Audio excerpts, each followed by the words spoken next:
Hello, everybody, and welcome to the Facts Over Fandom show. I am your host, Brandon Podgorski, and welcome to week 1-0 of college football. We've waited. It's been a long summer, hot summer right now, where I'm at here in the Midwest, still kind of holding on until the last moment, apparently. But we've got college football coming back this weekend.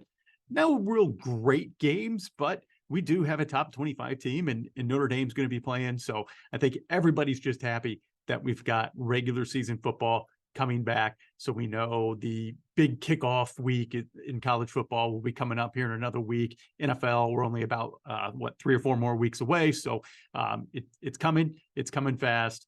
Hold on. We are almost there. But hey, we're still in the middle of MLB playoff chases. My Cubs still have a shot, holding on as we record this show on Wednesday this week, holding on to that last wild card spot right now. So a lot of great stuff happening in the world of sports. And I am happy to be here and talk with you about the business side. So this show is the intersection of sport, business, and culture. And we're going to kind of touch on a little bit of all three today with today's show. But before we get to that, I always want to give a shout out to our one and our only sponsor, Crossroads Shirts. If you go to crossroadsshirts.etsy.com, these are shirts, the tagline, shirts you wish your school sold. If you're a fan or alumni of certain schools, or starting in the Midwest, and they're going to be spreading out here as we go through the weeks. They also got running shirts if you're a runner. So I see that they added some kid shirts here for future marathon runner. I'm going to have to get one of those for my son, who's 4 years old. They got specific women's shirts here with Rosie the Riveter. It says I run 13.1 or I run 26.2 miles for fun. Women who do that, you do not want to mess with. But they've got the Indiana collection, the Ohio collection, Michigan collection is starting to get populated. So if you click on the Michigan collection, you want to support John Harbaugh, and now apparently a 3-game suspension that's going to be imposed by Michigan. Hey, get that shirt, support Coach. Now, I'm not saying any of the proceeds are going to be going to Coach, but you can do that. If you use the promo code FOF10, FOF10 at checkout, fans of this show, you're going to save 10% on your purchase. Check them out, crossroadshirts.etsy.com. You can also check them out on Instagram and Facebook at Crossroad Shirts. So if you're watching us on YouTube or Rumble today, you can see that, the screen's a little bit fuzzy. I'm having to use some new equipment today, unfortunately. Audio quality should be the same. So we encourage you, please go check us out on Spotify. You can also listen to us on Apple, on Google, on Amazon, but Spotify's the preferred home for the Facts Over Fandom show. But if you're watching us on YouTube or on Rumble, we're happy to have you here. Just today's show, we're not going to have, I don't have any visuals for you today other than bringing up Crossroads Shirts. So it's just going to be a lot of me talking to you. So if you want to put it down while you're cleaning the house, while you're washing dishes, you're mowing the yard, you're going out for a run, you're working out, put me in your pocket and listen to you. Today's going to be more of an audio show than it is a visual show. And what we're going to talk about today, this kind of spurred my interest, or at least spurred my attention, watching Crane and Company this week. And I know usually sport talk shows aren't in the business of promoting other shows, but hey, I don't have any delusions of grandeur that this is going to become some big national phenomenon, the Facts Over Fandom show. Now, if you listeners make it that would be fantastic. I would love it. But again, this is just a hobby that I do just because I love to talk about sports, and I love to talk about the business of sport, being in my position as a sport management professor. But they were talking about on Crane and Company, which please go and follow them and check them out. It's a great show, one of my favorite sports talk shows. They were talking about, are esports, is esports, I don't know, is it singular or plural? I'm going to use the plural. Are esports considered a sport? I don't know. What do you think? I put a poll out on Twitter, and please follow us on Twitter and Instagram at FOF_show, at FOF_show. Do you consider esports to be a sport? Yes, no. On the poll, 100% said no. Now, we didn't have a lot of people voting, so we could really use some more follows there. But 100% of people said no, esports is not a sport. Now, I think if you talk to probably 100 different people, my guess is probably 60, 70% are going to say no, esports is not considered a sport. But I think you're going to find probably 25, 30%, maybe 33% that say, yeah, it is considered a sport. So that's what I want to go through today. What is the definition of sport, and what's the difference between play, games, sport, and work? So today's going to be a little bit of a shorter show as I go through this, but I want to give you what the official definitions are for each of these. And then at the end, we can decide, do we consider esports to be an actual sport? So let's look at the definition of sport. And I'm looking over at my second screen. So if I'm not looking at the screen here, if you're watching on YouTube or Rumble, I apologize for that, but I got a second screen where all my notes are. But the definition of sport, it has to be an institutionalized competitive activity. So when we say institutionalized, what we mean is that it has to have standard rules. It could also be you're playing in a league where we've got standings and we're keeping score. And we agree that this is a competition, right? So it has to be institutionalized. We have rules. It's competitive activity. We agree that there's a competition there. Number two, and this is where I think we start to make the differentiator between a sport and a game, is it has to have a physical skill in specialized facilities or equipment. Physical skill is really important in that. That's probably one of the most important definitions on is something a sport or not. It has to have a physical skill. So we'll go back to the esport example. Does it take physical skill to play esports? Now, it takes hand-eye coordination. If you're, as I got my pretend controller here in my hand, it certainly takes hand-eye coordination, and you got to be able to move your hands. But is that enough to be considered a physical skill? And when we talk about physical skill, how important is that word skill? Because anybody could play a video game, right? And that's not a big deal. Anybody could sit there, but not everybody could swing a golf club or a baseball bat. Not everybody can shoot a basketball, right? There's skill in that physical type of movement. So there's that kind of differentiator there. Right? And it needs specialized facility or equipment. So it's not just, hey, we can pick up any old type of equipment and play this certain type of game. If you wanted to get kids together to play soccer, right? Well, soccer, for the most part, it can be played with any type of ball. But if you're actually wanting to play a game of soccer, you do need nets. You do need a field. Now, you could play on any type of field. You can use any type of ball. And I was at a church picnic not too long ago where kids were playing soccer, and for the goals, they just used shoes. Somebody lent their shoes, and they had one shoe here and another shoe, about 5 feet away. And if you kicked it between those shoes and it wasn't too high, according to what the other team thought was too high, then it was a goal. But you do at least need some type of specialized facility or equipment to play that game. So I would consider soccer at that point would be a sport, because even though they didn't have like the, what would be considered World Cup or FIFA quality, there was kind of specialized equipment in that you did need a ball, even though you could kind of use any other ball, but you did need a ball and you did need something to act as goals, right? So it's institutionalized in that way, even though it was just a pickup game of soccer. You also need accepted rules to determine a winner. And again, as competitors, we're going to agree what those rules are. And we're going to say, once you hit this amount of points or this time is over, then it's done. And whoever has the most points, the most goals, the most runs, whatever it would be, is going to be considered the winner. Now, the definition of sport, it can change based on cultural beliefs and attitudes. So there's some leeway in the definition of what are sports. just because culturally it can change. And I know we kind of get wrapped up in North America, and I think that's where most people listen to this show, on what we consider sports.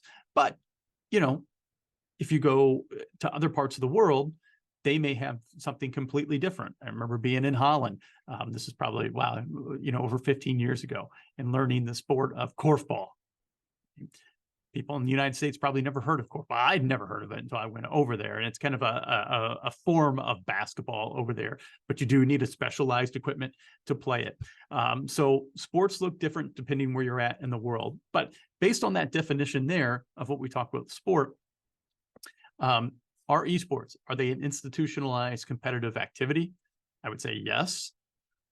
Physical skill with specialized facility or equipment. Specialized facility equipment, absolutely. Physical skill, me personally, I don't think it takes a big physical skill to be an esport athlete or an esport player. Others would disagree. And I think that's what kind of makes this whole conversation really kind of fascinating. You need accepted rules to determine a winner. Yeah, you would need that for esports. So I think there's a pretty good argument to be made that esports should be considered a sport. I also think there's a good argument to be made that, there's just not enough physical skill or activity to be considered a sport. So I think you could go either way on it. And really, I don't think it matters. I don't think esport athletes are necessarily really hung up on if you think it's a sport or not, at least not the ones that I've met. They really don't care, because that's not what's important. To them, it's really more about the competition than it is, hey, I don't care if you consider me an athlete or not.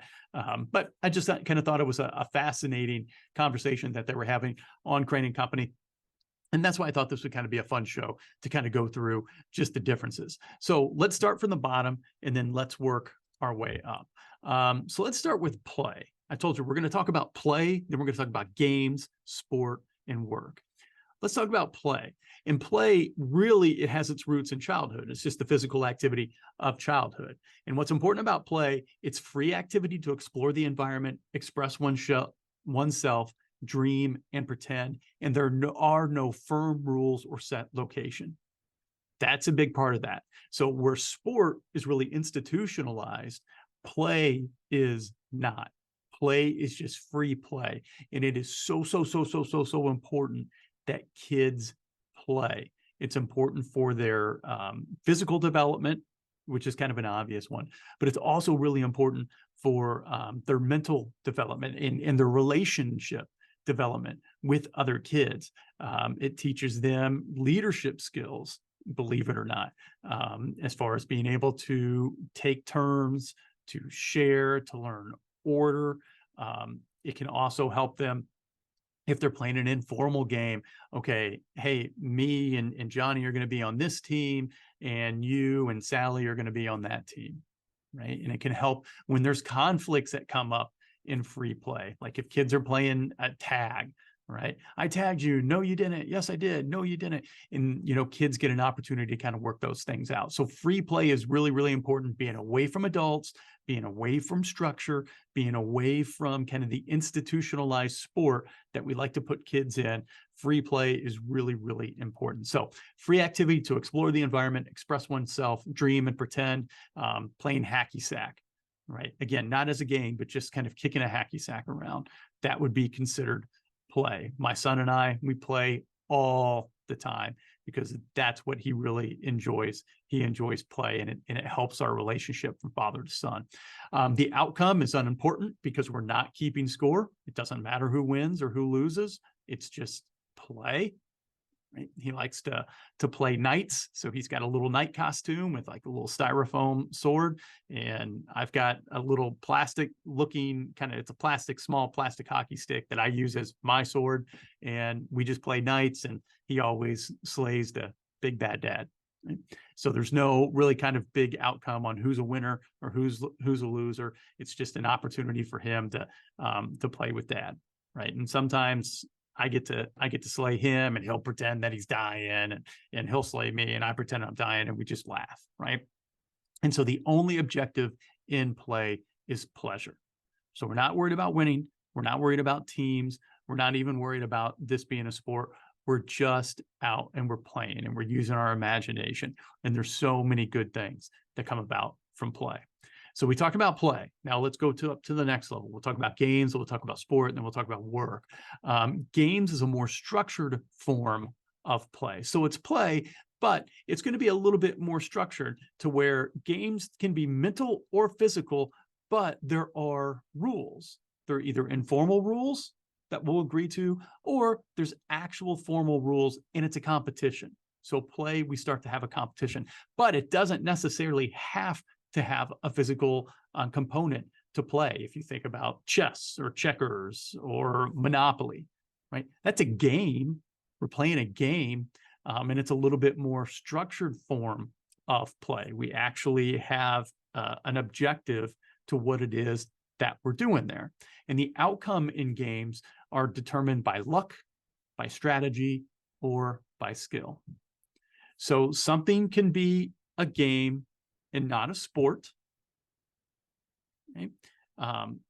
But sport can also be considered a game.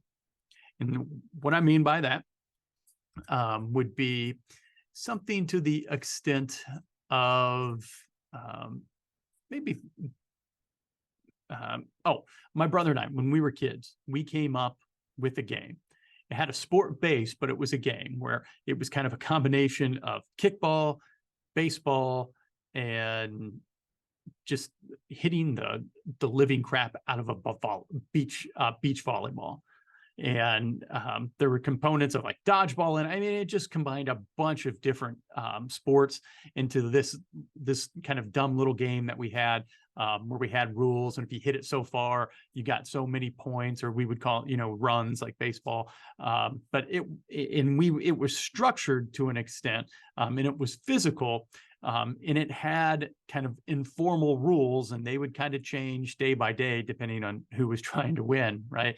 And there was competition to it, and the outcome was determined by skill, but it wasn't necessarily what we would consider a sport, right? It was just kind of a game that we made up that combined just some random sporting equipment that we had in our house, but it didn't take specialized equipment to play this game. You could have played it with a baseball bat, a softball bat, one of the mini bats you get when you go to a major league game, and they give those out. It could have been played with a beach ball. It could have been played with a soccer ball, a volleyball. There was nothing necessarily structured about the equipment. It was just a fun game that we made up as kids. So we kind of see how play kind of feeds in to games being up to the next level. And then we go to the level beyond that, and we look at a sport. And again, physical activity, I've already kind of defined it, but physical activity and skill are perhaps the most important component when we talk about what is a sport. Okay? So you could say darts are a sport because it does take a physical activity and the coordination and balance to throw that dart and try to hit the bullseye or whatever else you're aiming at. But chess would not be a sport, even though it does take a little bit of physical output to move the pieces. But does it take enough physical output for it to actually be considered like a sport? Does that really take physical activity to move that? I mean, you could play chess online with your friend, right? Can't really play darts online. Now, I'm sure there's online dart games, but in the context of having a structured competition where you're actually supposed to be kind of throwing at a board, you can't do that virtually, right? Where chess, you could. The game of chess does not change whether you're playing in person or whether you're playing virtually, as opposed to something like darts, obviously it would change. So that physical activity and skill is the most important component of something being a sport. And again, to kind of go back to the esports example, is there enough physical activity for it to be considered a sport? Me personally, no, I don't think there is. In the same extent, though, like I said earlier, I don't think esport athletes really care. To them, I think it's just kind of a dumb argument, because I don't know if they really get hung up on considering themselves athletes. But in the context of what we're talking about today, I think it's interesting. I think it's kind of an interesting question. Along with sport, there has to be competition. The outcome is important and it's not predetermined. So as I tell my students all the time, I am so sorry to break this to you. If you're listening to this, I do have a spoiler alert. If you're a pro wrestling fan, I'll give you a second. If you don't want to hear it, tune out. I'll give you 3 seconds. 3, 2, 1. Pro wrestling is not a sport. It is not real. It is scripted. Now, is there a physical component in physical skill? Oh yeah, absolutely. Is it specialized? Does it need specialized facility and equipment, as we talked about earlier? Yes, it does. Is it, it's a good way. Is it institutionalized competitive activity? The show part of it is, because there is a winner and loser. However, again, I'm sorry to break your heart if you're a pro wrestling fan. It is scripted. It's already predetermined who's going to win or who's going to lose. Now, that doesn't mean that, they've got a plan before they go into the actual match. And sometimes not all plans go according to script. And they may have to improvise a little bit while they're in there. But being scripted and the outcome already known in advance by those who are involved, no, pro wrestling would not be considered a sport. But you do have to be extremely athletic to be involved at that high of a level, where you're talking about like the WWE. And there are a lot of other components of sport that can be applied to pro wrestling. However, you cannot consider pro wrestling a sport simply because we know they know who's going to win or lose beforehand. Right? Which kind of makes you think about like the NBA in the like a Tim Donaghy scandal with referees. And one of the things I talked about this in a show a long time ago.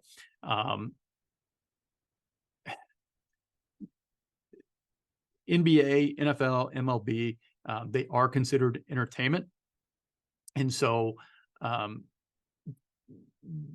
they don't necessarily have an impact on the outcome of the game.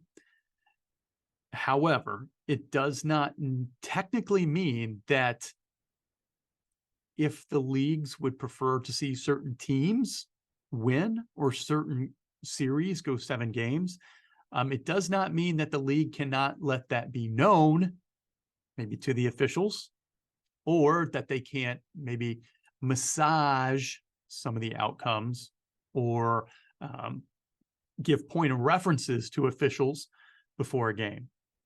That's not necessarily illegal because they are considered entertainment. If you want more information about that, go back to one of our earlier episodes where I think maybe episode 6, 7, 8, somewhere in there, where I talked about how the NBA or specifically pro sports, how they're considered entertainment, and they technically could influence the outcome, but there's limits on what it is that they're allowed to do. So last thing we're going to look at, we talked about play, games, sport. Let's talk about work. Work definition, it's just the physical or mental effort needed to perform a task. And we're talking about it within the concept of sport. And it's often connected to earning a living. So sport becomes work basically once you're getting paid to do it. Right. So pro athletes, they work, as I use that in scare quotes, once they are paid to play. And high performance athletes, when we're talking about the elite athletes, we're talking about professional athletes, Olympic athletes who are making this their livelihood. They can experience sport as work, even if you're not being paid. If you're an Olympic athlete and you're kind of on a stipend to train for 4 years before the next Olympics, because you're in a sport like a volleyball and you're not making a lot of money, but you are receiving money to train in Colorado Springs and to stay there.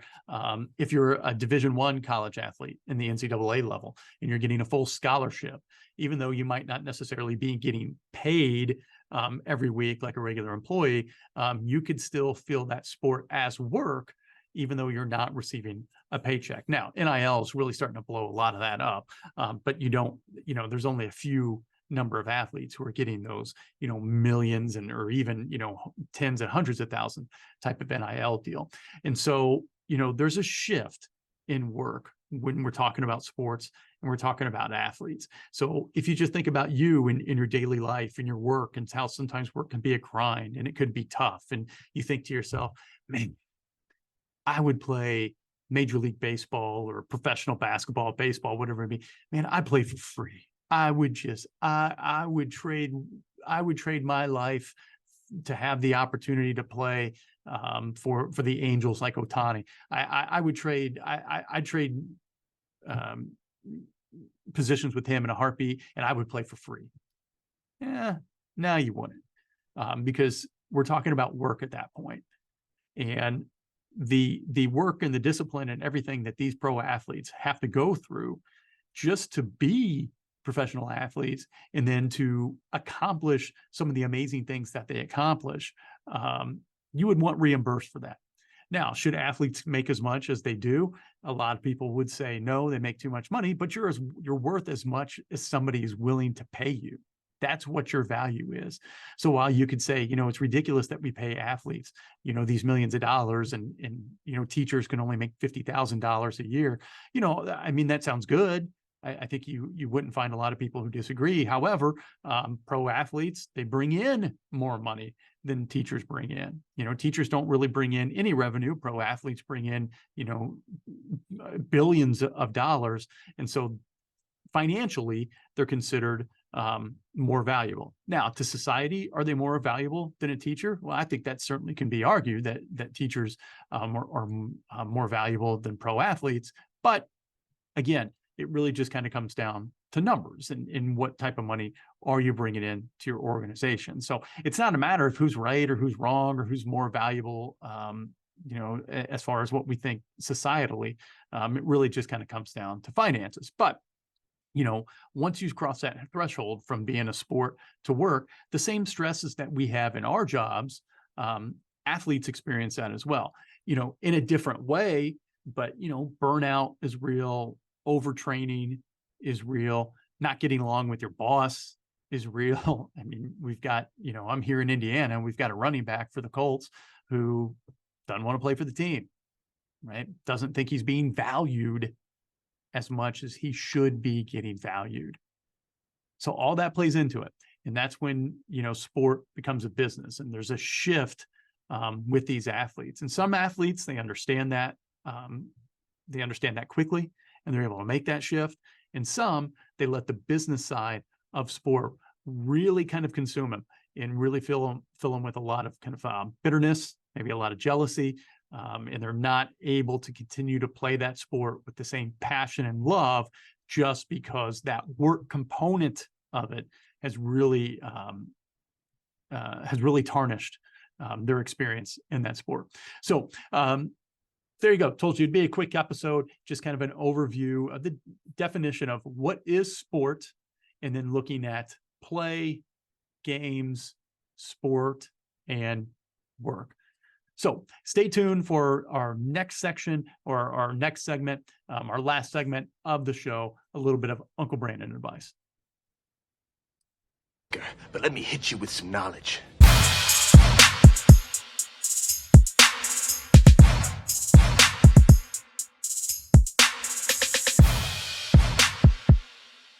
All right, welcome to the Uncle Brandon advice segment, where I give you some Uncle Brandon advice. So I get to go from having my kind of factual non-take hat on to hot take fully on. And today I want to talk to fans of college sports, and I want to talk to college athletes. So I told you it's technically kind of week 0 of college football season, and I know it's big betting season as well. And I talked about gambling in an earlier episode, probably, about 8 or 9 episodes ago, where I talked about sports gambling and how it's since 2018, obviously with the Supreme Court decision where they let it where they let the states kind of make the decision on if they want to allow gambling or not, it's taken off. And now we're in a multi-billion-dollar industry with online sports wagering, and you only have to be 18 to play. Now, that may vary state to state, I don't know, but I think you only have to be 18 to play in most states. And so anybody who has access to a smartphone can play, or has access to the internet can play. And there are no shortages of sports books and offers from sports books. Hey, get started for $5 and we'll guarantee your first win up to 1,000 and all this stuff. The entry to get involved with sports gaming is about as low as it could possibly be in the history of the world. And so with that in college sports, one of the fun things in NFL and any sport, right? But especially football, one of the things that people do to enjoy watching sport and to have a vested interest in the sport is to gamble. And I'm not here to be your morality police and say, yeah, you should or you shouldn't gamble. Me, frankly, I don't use my money to gamble. I work hard for it, and I just don't feel that I have the expertise needed to be considered a professional gambler. So why in the world would I spend something where I know I'm going to lose my money on? For me, that's just it. But I'm not here to tell you or to look down on you if that's something you enjoy. What I am here to give you some advice on is, if you're going to gamble, and you're going to gamble on college sport, pro sport too, but especially college sport, leave the athletes alone. They miss a last second field goal. They turn the ball over. You didn't make your bet. Leave them alone. They're not playing for you to win your bet. And there's something really kind of sick when a kid is out there and they're playing. I don't want to say kid, they're not kids, but when a young adult, just a year or just a couple of years removed from high school, it's out there playing a sport, and they make a mistake. They cost their team a win. They cost you a win for a gambling win. And your first thought to an 18, 19, 20-year-old young person is to get on social media and send them a death threat because you lost $10, $20, $100, whatever. I don't care if you lost $1 million, right? Just leave them alone. They're out there playing for you. They're out there playing for their team, their school, maybe themselves. And they already feel bad about it. And in a lot of places, you're going to send death threat. It's illegal.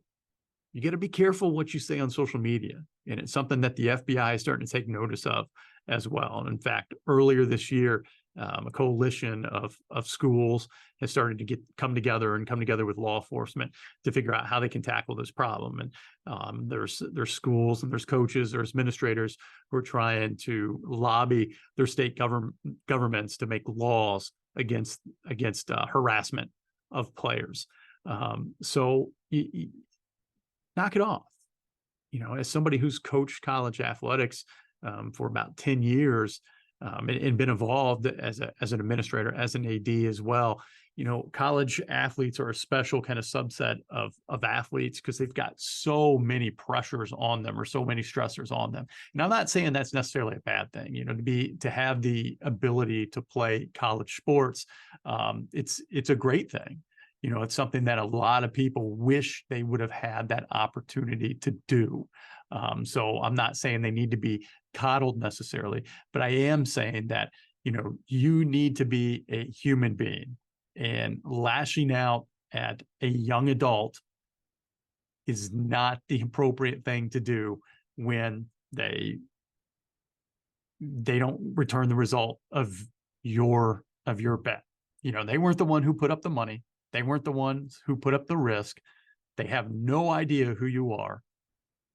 Right? So leave them alone. Now, on the other end, college athletes, I recognize that social media is a big part of NIL, and you certainly want to build your brand, and you want to do all that stuff, right? And I'm not saying you deserve any harassment that you get from people, but just know, if you're going to buy the ticket to a certain extent, you're going to take the ride. And unfortunately, it doesn't matter what I say, and to a certain extent, it doesn't matter what laws are created. There are people out there who are going to be emotional, who are going to react, and who are going to come at you because they're not happy. I mean, fan comes from the word fanatic. And we, probably everybody in their own personal life has some type of instance where they ran across somebody who was just crazy about their sport. Right? Not saying it's right, but I am saying it is what it is. So be careful. And just know that putting yourself out there on social media, it's opening up the opportunity for people to come and say things about you, or say things to you that they would never say to your face. Okay? So find a way for you to handle that. What mechanism are you going to use to handle it? Some athletes, it does not affect them. They do not care. Some, maybe they just stay off social media. Some, maybe they've got a friend of theirs who are going to be their social media manager and try to filter some of that stuff out. Right? Some, maybe they need professional help and they need guidance from a counselor on, hey, how do I handle this thing?